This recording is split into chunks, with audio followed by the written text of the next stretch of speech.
While Kashmir is known for its enchanting lakes, forests and meadows, but it's actually the existence of its forests which make the valley so stunning.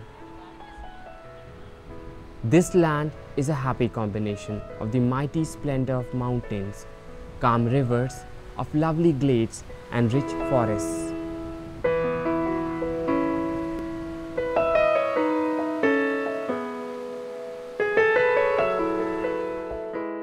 A variety of elegant, dignified trees, some of which are towering masses, grow in them. Almost all the mountains are coated with dense forests, which besides lending charm and healthful fragrance to the atmosphere, are a great factor of revenue to the country. One of the species found here in abundance is willow. Here, every rural family has its own patch of willow trees, keeping in view the socio-economic importance of the species and its direct relevance to them. These trees act as a soil binding agent against erosion when planted along the canal banks and raised on road embankments. One good aspect of willow is it is useful in absorbing municipal waste, and it does not hamper the agricultural growth of other crops. We can get rid of all toxic elements from the municipal wastes, and then directly we don't need to purify that water before diverting that to some water body, because willows will automatically purify that. Willows have the capacity to absorb, to block all the toxicants, whether it may be iron, it may be manganese, it may be ethanol, it may be methanol, or it may be all even cyanides.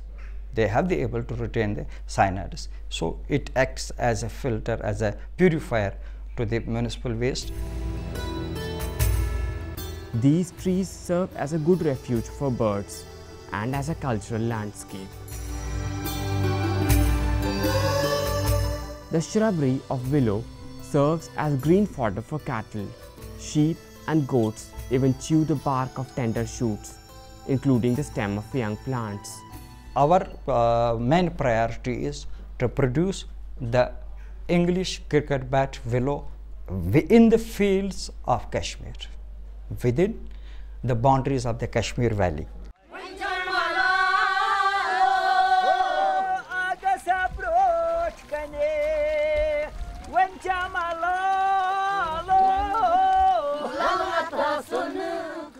Willow is a source of employment and livelihood for the rural population.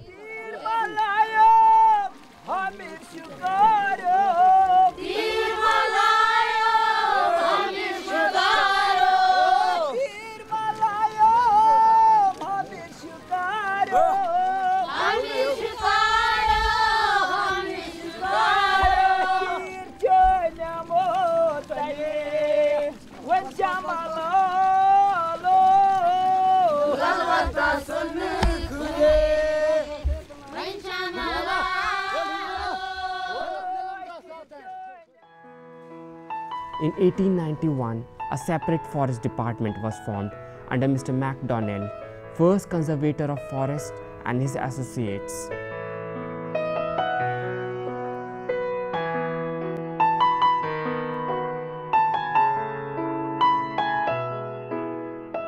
They took the plantation work of willows during 1916 AD around the wetlands of Wooler Lake in the valley now known as Ningley Plantation, along with other tree species.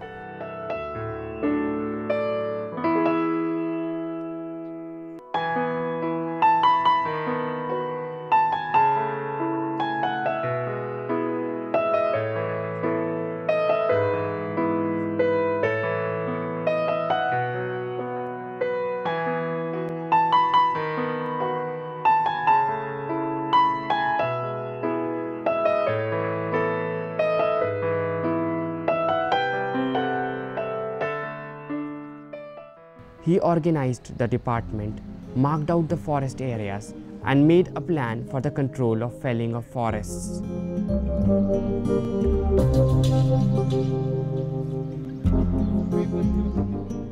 Export began to increase until timber became a major state industry.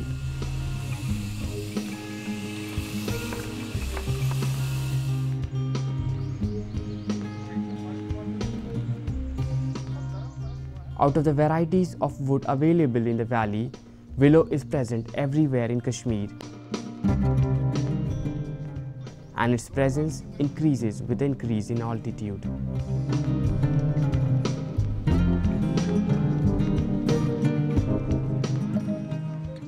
There are many species of willow, but few are suitable for crafting cricket bats. Salix alba caerulea, called the English willow, being finest, followed by Kashmir willow, that is Salix alba or white willow.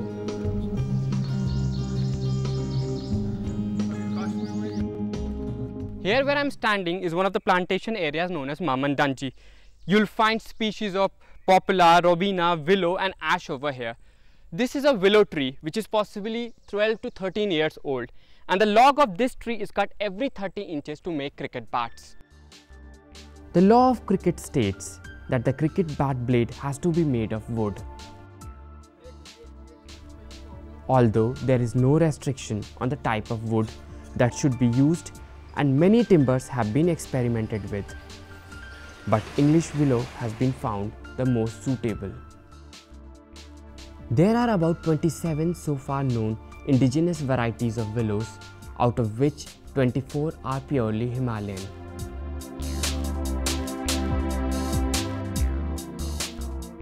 It is planted in the open fields, along the banks of irrigation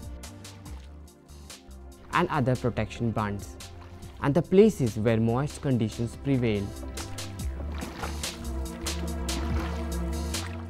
I'm sailing through the narrow stretch of the Vular Lake.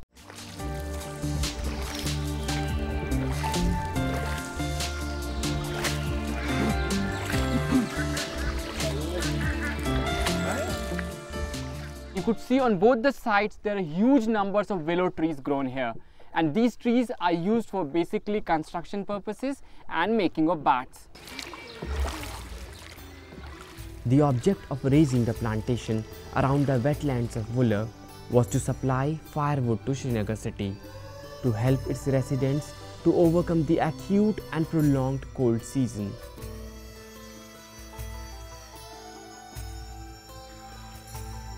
More than 80% of the cricket bats today are made in India, and less than 20% are mostly made in Australia, England, South Africa, Pakistan and New Zealand.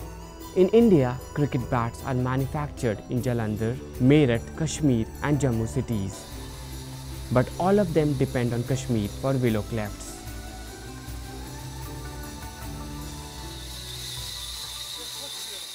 We gave them an offer to the outsiders, the exporters outside, that you come here and set up your units here.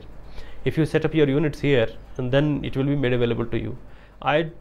We have given them the offer. Let us. We are awaiting that if some of them could have their units here itself, so that they have the access to the material, which is agreeable to our own cricket bat manufacturers also. We have about 220 odd units here manufacturing cricket bats, are engaged in this industry. It is a fact that Kashmir produces the willow, whereas people sitting in Meerut and Jalandhar, they are the ones who are making money.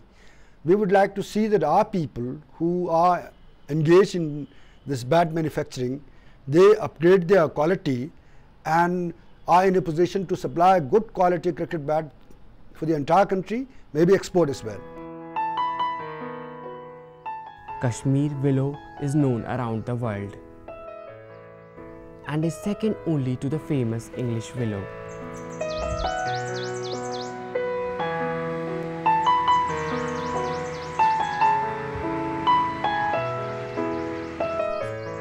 It is much sought after by leading batsmen in India, the Caribbean islands, Australia, Africa and England. The fine quality cricket bats manufactured in Kashmir are exported and also supplied to the domestic market of the country.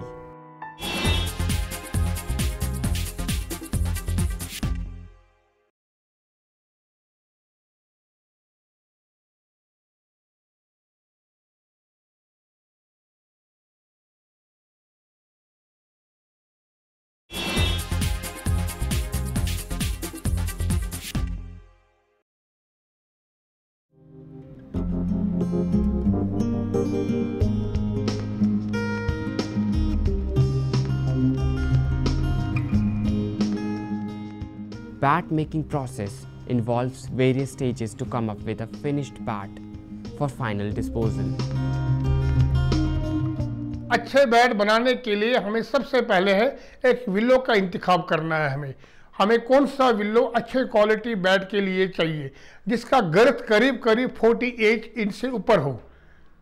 48 inch से शुरू उसकी गर्थ हो 60 या 70 inch के दरमियान, उस willow का, उस लॉग्स का बैट फर्स्ट ग्रेड का बैट कहलाता है। उसमें ग्रेन्स हमें आएंगे अकॉर्डिंग टू चॉइस उसकी होगी, और उसका वेट जो होगा वो भी बहुत कम होगा, वो हमारे चॉइस के मुताबिक वो बैट होगा, इंटरनेशनल स्टैंडर्ड के मुताबिक।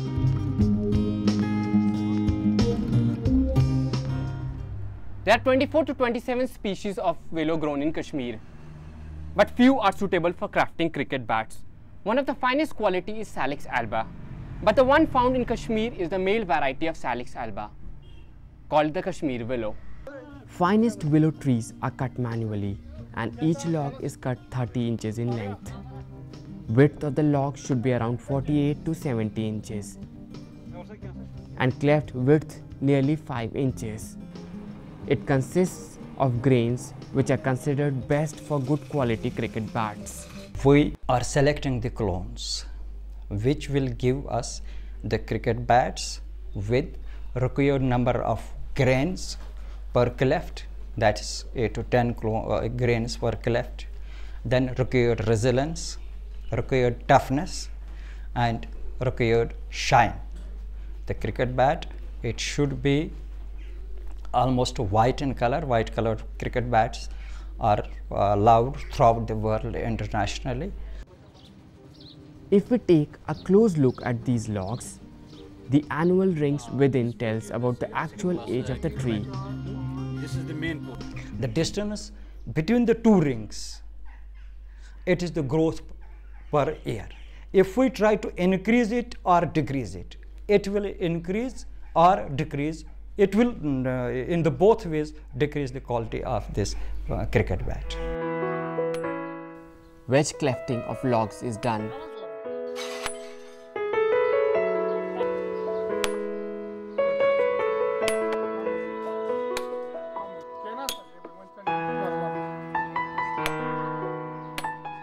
The inner portion, red in color, is called pith, which gives second-class quality cricket bat. And this is the portion which gives first-class quality cricket bat wood.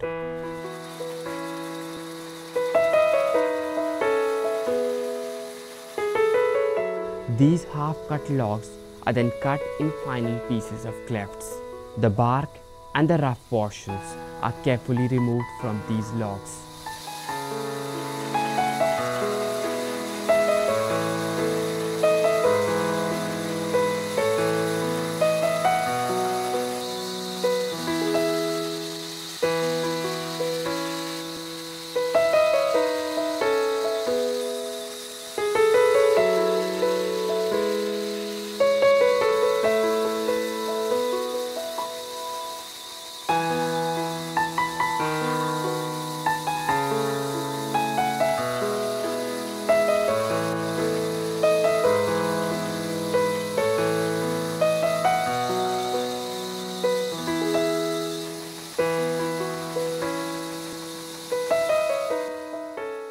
Numberless pentagon-shaped clefts are crafted, and each cleft is around 10 kgs in weight.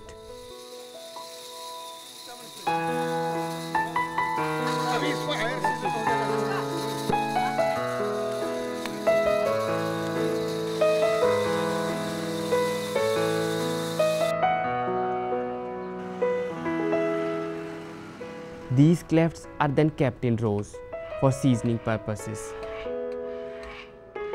which takes 7 to 9 long months. The moisture content in the cricket cleft would be unacceptable.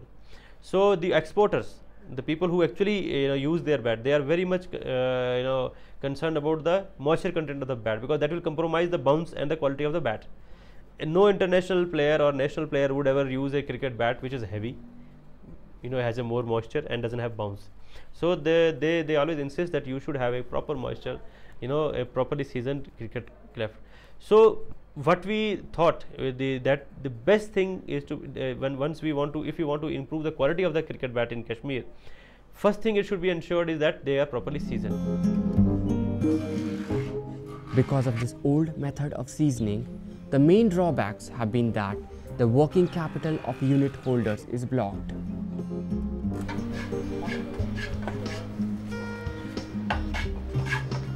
And the clefts kept for seasoning needs lot of space, which most of the times is not available.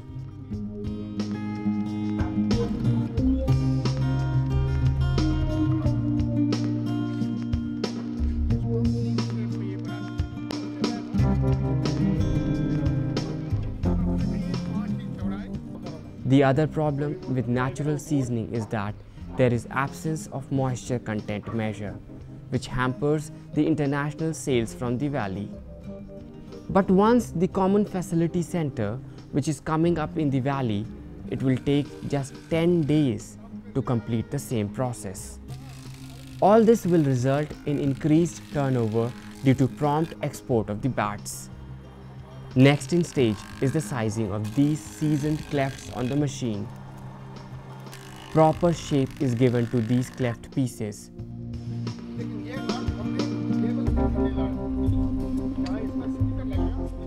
These clefts are marked at a particular place.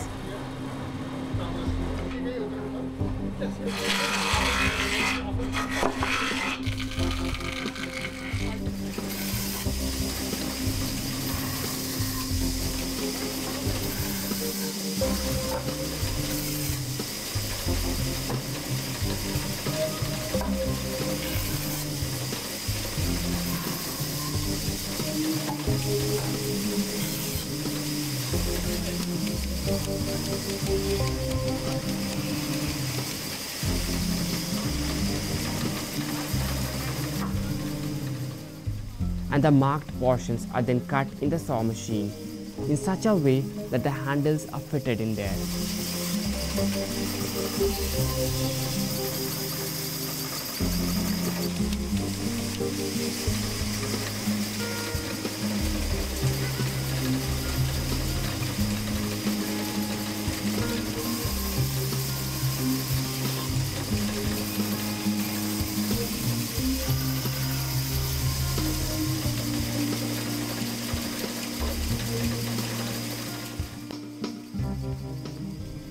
These handles are made from cane wood for a strong grip. Proper shape and measure is given to these handles so that they are fixed in the cleft without much problem.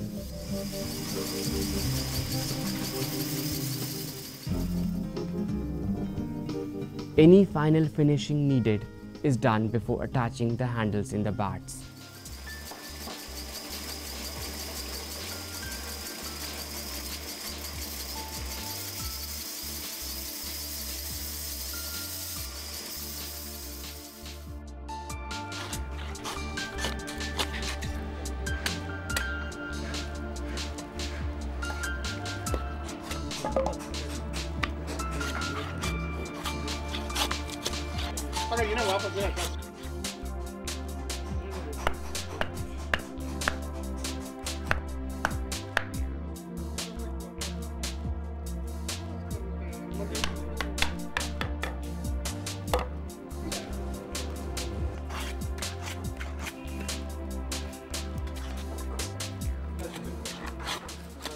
Good quality fixing solution is applied to fix the handles permanently.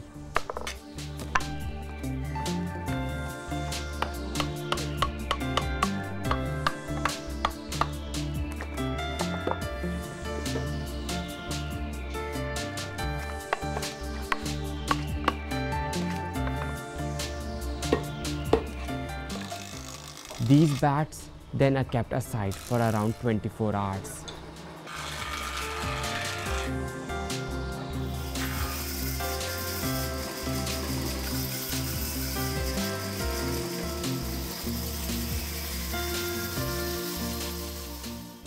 Extra inches of the clefts are again removed after minute checking.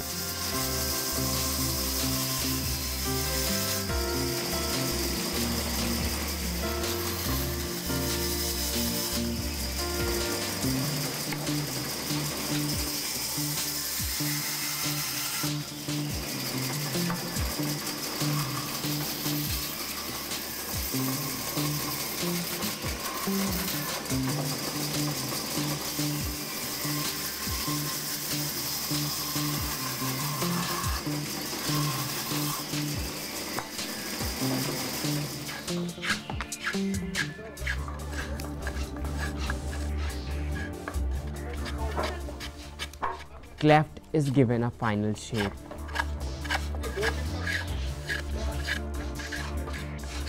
इससे पहले हम बागड़ की रंदाई करते हैं, फिर निशान लगाते हैं, फिर ये चूक निकालते हैं, फिर लगाते हैं हैंडल, उसके बाद रंदा वो लगाना है, उसके बाद प्रेस लगाना है, प्रेस के बाद फिर कटाई, फिर रंदाई लगाते हैं, रंदाई के बाद यही बनवाई करते हैं, फिर उसके बाद रेगमा लगाते हैं 3 बार 4 बार, फिर पॉलिश स्टिकर ग्रुप, फिर हो गया कंप्लीट वो bat.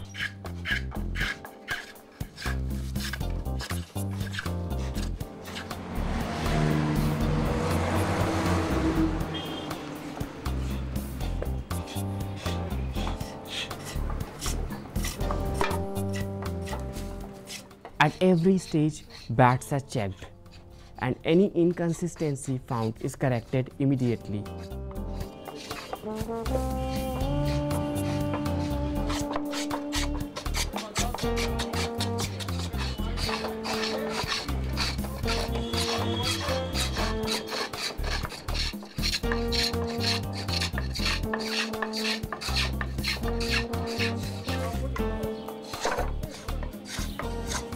Finished bats are ready for the next stage of bat making. Extra wood is removed from the handle. Spoke shaving is done to give it slight round shape and make its neck curved in shape. The edges near the handle of the bat are given proper arched shape, which is done manually on the saw machine. Bottom of the bat is also given a final shape.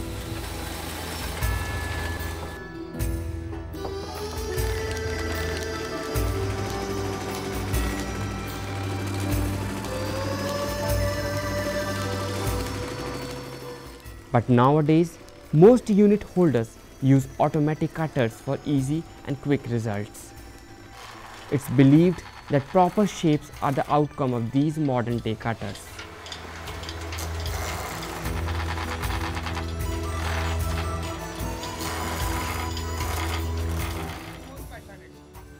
After all these stages are crossed, proper grading of the bats is done according to the quality of the bat wood.